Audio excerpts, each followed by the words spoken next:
What's going on, everybody? This is Mason. You are tuning into the YouTube channel Wasatch Pop, guys. Hope you're having a fantastic day, fantastic week. Thank you for taking time out of your day to watch this video.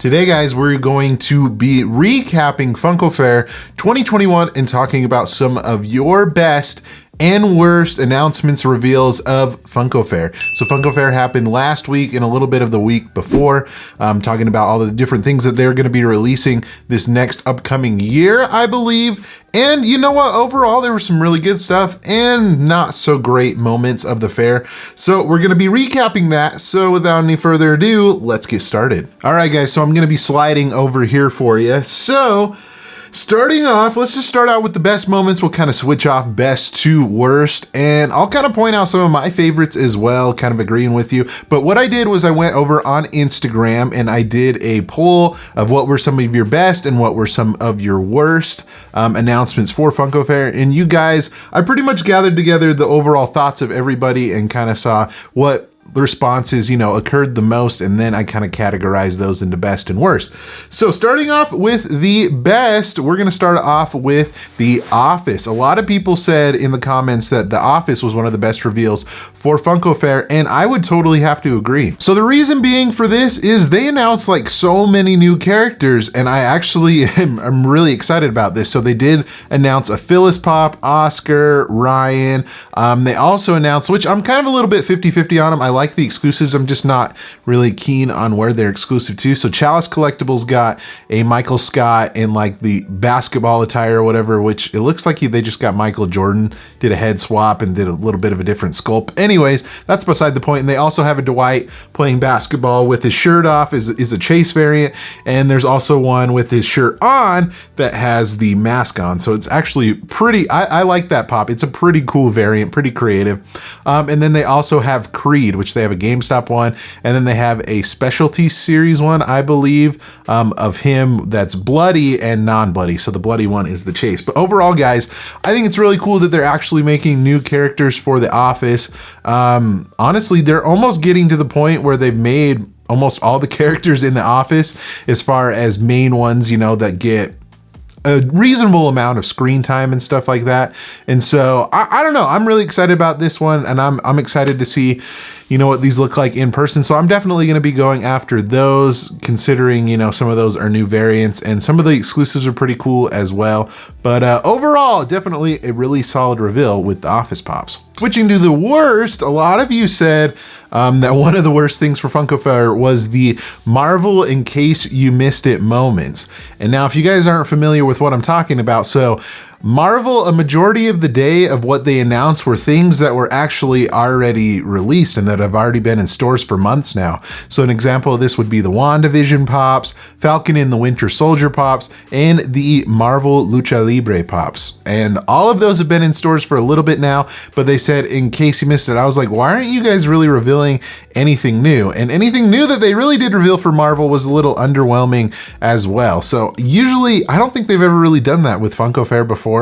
Revealing things like that they've already shown off, and people obviously already know that they're in stores because people have bought them. I mean, it just doesn't really make much sense to me that they did that, but a lot of people were, I don't know if upset's the right word, but they consider that to be one of the worst moments because it's nothing really new, and that's what Funko Fair is supposed to be. So it kind of confused a lot of people, but I would definitely have to agree that the in case you missed it Marvel moments weren't really all that great. All right, guys, moving on to the next best part. A lot of you said Godzilla versus King Kong was some of your favorites, and I would have to agree. These molds look awesome. So if we're looking at just like the normal pops or whatever, there's Godzilla, King Kong, there's a Godzilla like breathing fire, basically, like pissed off looking King Kong as well. And one that looks like he has like some sort of like bone or something that almost looks like an axe. I don't know. These look freaking awesome. And a couple other ones that they have like supersized ones, some keychains. They also have an FYE exclusive that's glow in the dark, a 2-pack to BAM, and then they have Walmart ones that are jumbo, which is like a purple King Kong and also a blue Godzilla. So I have a feeling that this movie is going to be really big. I'm not sure. I know it's coming out this next year. They did drop a trailer for it. It looks epic. Like it looks like kind of one of those just massive, huge monster fight movies that, I think a lot of people love. I love those kind of movies that are just like nonstop action, destroying everything. Like kind kind of like a Fast and Furious movie where you're really not there for the story, but you're really there for the action. And I have a feeling that's what Godzilla and King Kong is, but the pops look excellent. The molds look really cool. I'm excited to see what these look like in person. I'm not 100% sure if I'm gonna pick up any of these because I'm not a huge Godzilla King Kong fan, but overall, I think the pops are awesome, and I would have to agree with you guys that this was definitely one of the best announcements for Funko Fair. Okay, so switching over to some of the worst, a lot of you said that you didn't really like the Star Wars Valentines pops. Now, I can understand this. It's a little bit, in my opinion, it's a little bit gimmicky. I think what Funko's kind of going for with these is if you look on the top of the box, has like a little tag that says like to and from. So in a way, it's almost kind of sending like a Valentine, but it's just kind of really strange the way that they're doing it with these characters. I don't know. I just don't really associate Star Wars with Valentines, you know, Yoda holding a heart or whatever, Chewbacca holding a box of chocolates. I don't even remember what it looks like really, but like I said, see, it's not that memorable if I don't even remember like what they're holding and stuff. So anyways, a lot of people said that that was one of the worst moments, and I would have to agree. It's just kind of a weird gimmicky thing to me, and I just don't think the two things really mix well together. Okay, so moving back to the best, a lot of you mentioned that you really liked the announcement of the Foster's Home for Imaginary Friends pops, and I would definitely have to agree on these. These are definitely pops that I am going to pick up. I really like the way that they turned out, and you know, the fact that they're making Cartoon Network pops is a huge plus for sure.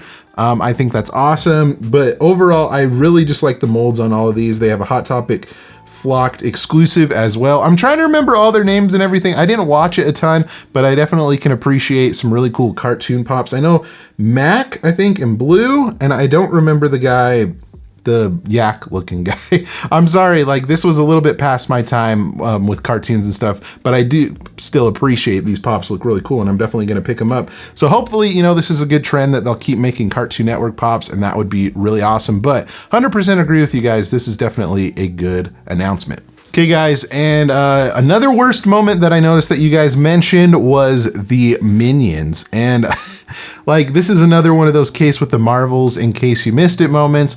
These pops have been out already for like months. Like, they've already been in stores for a long time, and a lot of people have seen them already. I think it's just because the movie got delayed, and now they're kind of pushing it back to the forefront a little bit, and I understand that, but like, it just doesn't really make a whole lot of sense to already announce something again that you've already announced initially. And so that's why the Minions are on this list, and I think people are just sick of the Minions as well. Some people really like them, some people are just really, you know, sick of them, to lack of a better word. But yeah, they're kind of a little bit everywhere, and they definitely made, I think, just too many pops for this movie, but we'll see. Maybe once the movie comes out, they'll become popular. I don't know, but I would definitely have to agree with this being one of the worst. Okay, moving back to the best, a lot of you said that you really liked the new Lilo and Stitch pops, which I think they look really cool as well. So if we want to take a look at some of the Lilo and Stitch pops that they announced, there was a good amount of them. So it looks like they have Stitch, and he's sleeping in like one of those little toy rocket rides or whatever. They have a new mold of Stitch as well, one of him playing the guitar. A couple of different Lilo pops here. They have a jumbo-sized Stitch, a couple of keychains, some mystery minis. Those are pretty sweet. And then they also have a Hot Topic exclusive Stitch of him sleeping in like his pajamas, I guess, or whatever, and a couple of different keychains there. And then a flocked Target exclusive. People really love Lilo and Stitch, and I would definitely have to agree. You know, I'm not a huge Lilo and Stitch fan, but I think these pops looked really great. If we're kind of going on the line of Disney, I think a couple of other things that people really liked were the Pinocchio pops. People thought those were really great, in the Alice in Wonderland pops, but it seemed like Lilo and Stitch had more comments than those ones, but people still like those as well. So I think overall Disney did a pretty good job, or the Disney Day for Funko Fair was a pretty good reveal, but it seemed like a highlight for a lot of people were the Lilo and Stitch ones. People really loved their Stitch stuff, and they're getting more of it. So overall, molds look great, pops look good, and I think this is gonna be a pretty popular set. And then this is the last worst moment. A lot of you said that you were kind of disappointed with the anime reveals, specifically Dragon Ball. And now I have nothing to really add to this. I don't really watch Dragon Ball at all, so I can't really comment on who the characters are, what they look like. I mean, the Pops look great. I think a lot of people, what their grief was that they're just like remolds of different characters, which, I mean, Funko does that with everything. This isn't anything like new or anything really, but yeah, a lot of people just seem to be disappointed with that. They're kind of maybe getting a little bit stale with the Dragon Ball Pops. I'm not sure like what else you can really do at this point. There's like hundreds of different Pops for that line, and so I don't know, really, you guys seem to really kind of be disappointed with those ones. I don't really have much to add to that, but kind of from a viewpoint, from, you know, the sidelines, from somebody that's not a Dragon Ball fan, I can get why you guys might be frustrated and think that this was kind of one of the letdown reveals of the Funko Fair. And then the last one that you guys really liked and I thought was really cool was Clifford, the big red dog. And I think this definitely deserved to be a pop. Some of you were a little bit like 50-50 that it wasn't like the old Clifford, that it was kind of like the updated Clifford that they made for Pops. And I think probably the reason why they did that with the updated version is because that's how the license is right now. They probably couldn't really make it look like the old character because the new character is what's in the forefront, and they probably, I don't know, the company probably that they were working with like PBS or whoever probably wanted to stick to the new characters. But overall, I think these look really cool. They have a flocked exclusive that's the Hot Topic, which definitely that's going to be the one that everybody wants, and it's got, I think it's Emily, I believe. She's kind of like a mini pop next to Clifford. I would be interested to see Clifford is like a 10-inch pop. I think that would make sense because he's the big red dog, right?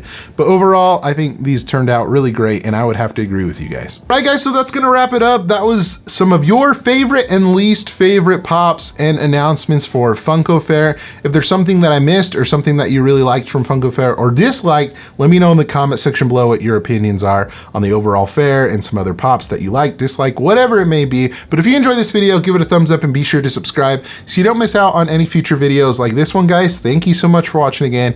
You guys are the best. Like always, remember to be kind to one another and always promote positivity, and I'll see you in the next video. We'll catch you guys later.